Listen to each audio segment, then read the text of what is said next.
ઓમ નમો ભગવતે વાસુદેવાય. જય શ્રી કૃષ્ણ. સ્વાગત છે મારી યુટ્યુબ ચેનલમાં તમારા બધાનું. આજે આપણે જાણીશું ફાગણ વદ 11નો મહિમા. હવે યુધિષ્ઠર ભગવાન શ્રી કૃષ્ણને પૂછે છે કે હે ભગવાન, ફાગણ વદ 11ને કયા નામથી ઓળખવામાં આવે છે અને તેનું મહત્ત્વ શું છે? તો ભગવાન શ્રી કૃષ્ણ કહે છે કે હે ધર્મરાજા, આ એકાદશીનું નામ પાપમોચીની એકાદશી છે.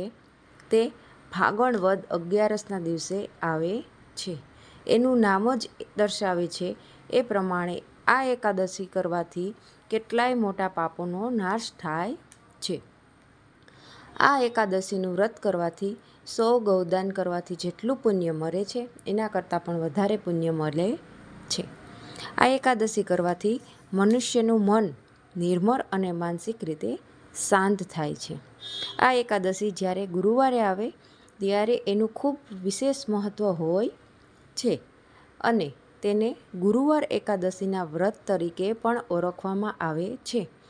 પાપમોચીની એકાદશીનું વ્રત કરવું અત્યંત શુભ અને પુણ્યદાયી માનવામાં આવે છે. ગીતાજીમાં પણ ભગવાન શ્રી કૃષ્ણએ કહ્યું છે કે ઋતુમાં વસંત ઋતુ હું છું અને આ એકાદશી વસંત ઋતુમાં આવતી હોવાથી અન્ય એકાદશી કરતાં આ એકાદશીનું મહત્ત્વ ખૂબ વધારે છે. પાપમોચીની એકાદશીના દિવસે તુલસીની પૂજા કરવી જોઈએ, કેમ કે ભગવાન શ્રી કૃષ્ણને તુલસી અતિ પ્રિય છે. તુલસીમાં પણ ભગવાન માતા લક્ષ્મીનો વાસ છે. સવારે તુલસીની પૂજા કરવી અને સાંજે ઘીનો દીવો પ્રગટાવવો. શક્ય હોય તો પ્રદક્ષિણા પણ કરવી જોઈએ. આજના દિવસે સુખ સમૃદ્ધિની પ્રાપ્તિ માટે આપણે ભગવાન સમક્ષ દીવો કરીએ છીએ. ત્યારે દીવાની નીચે ચોખાના દાણા મૂકીએ છીએ. આ ચોખાના દાણાને પૂજા પૂરી થઈ જાય અને દીવો ઓલવાઈ જાય ત્યારે આ ચોખાના દાણાને લાલ કલરના કપડામાં મૂકી તિજોરીમાં જો મૂકવામાં આવે તો તે વ્યક્તિ આર્થિક સંકટનો સામનો ક્યારેય કરવો પડતો નથી. આ એકાદશીની કથા હવે આપણે વિગતે જોઈએ. ચૈત્રથ નામના વનમાં એકવાર દેવાંગનાઓ વસંત ઋતુમાં ક્રીડા કરવા માટે આવી. આ સુંદર વનમાં મેઘાવી નામના ઋષિ તપ કરી રહ્યા હતા.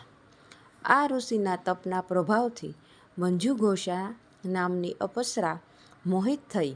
તે ઋષિને જોતાં જ કામાંતુર બની અને ઋષિને વશ કરવા માટે મધુર કંઠે પોતાની ગાયન લીલા શરૂ કરી અને નૃત્ય કરવા લાગી. તેનું મધુર સંગીત અને નૃત્યના જાદુથી ઋષિનો તપનો ભંગ થયો અને તે જાગી ગયા ને અપ્સરાની કામાબાણથી વિંધાયા. બંને એકાબીજી પર મોહિત થયા. કામલીલા શરૂ થઈ. કામવશ થયેલા ઋષિને અને મંજુઘોષા 57 વર્ષ સુધી ભેગા રહ્યા. પરંતુ એક દિવસ ઋષિને નિંદ્રામાંથી ઓચિંતા જાગી ગયા અને પોતે કરેલા ભૂલનો પસ્તાવો કરવા લાગ્યા.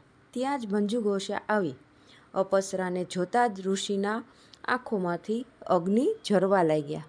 તેમણે ક્રોધિત થઈને અપ્સરાને શાપ આપ્યો કે હે પાપીણી, તે મારા લાંબા સમયના તપનો ભંગ કર્યો છે, માટે તું પિશાચની થજે. ઋષિના શાપ સાંભળીને મંજુઘોષા થરથર ધ્રુજવા લાગી. તેણે હાથ જોડીને આ શાપના નિવારણ માટે કાલાવાલા કરવા લાગી. તે બોલી કે હે પ્રભુ, મહાતપસ્વી ઋષિનો સંગ કરવાથી અને તેમની જોડે વાતચીત કરવાથી 7મા પગલે જ તેનું ફળ મળે છે. મેં તો તમારી સાથે ઘણા વર્ષો કર્યા છે, તેનું શું આ પરિણામ છે?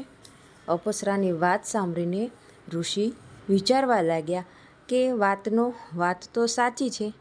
તેમણે તેનું નિવારણ કરવા માટે કહ્યું કે દેવી, ફાગણ વદ એકાદશી જેને પાપમોચીની એકાદશી કહેવામાં આવે છે. તેનું વ્રત વિધિપૂર્વક કરવાથી શાપ મુક્ત થઈ જશો. અપસરા પિચાસની થઈ ગઈ અને ઋષિના કહ્યા પ્રમાણે પાપમોચીની એકાદશીનું વ્રત વિધિપૂર્વક કર્યું. પરિણામે બીજા જ દિવસે તે મૂળ સ્વરૂપમાં આવી ગઈ. મેઘાવી ઋષિ પોતાના આશ્રમે ગયા અને પોતાના પિતા ચ્યવન ઋષિને બધી વાત જણાવી. ચ્યવન ઋષિએ તેને પાપમોચીની એકાદશીનું વ્રત કરવાનું કહ્યું, જેથી તારા બધા પાપોનો નાશ થશે. મેઘાવી ઋષિએ પણ આ વ્રત કર્યું અને એની સિદ્ધિ મેળવી. આવા જ ભક્તિ વિડીયો જોવા માટે મારી ચેનલ સબસ્ક્રાઈબ કરો. જય શ્રી કૃષ્ણ.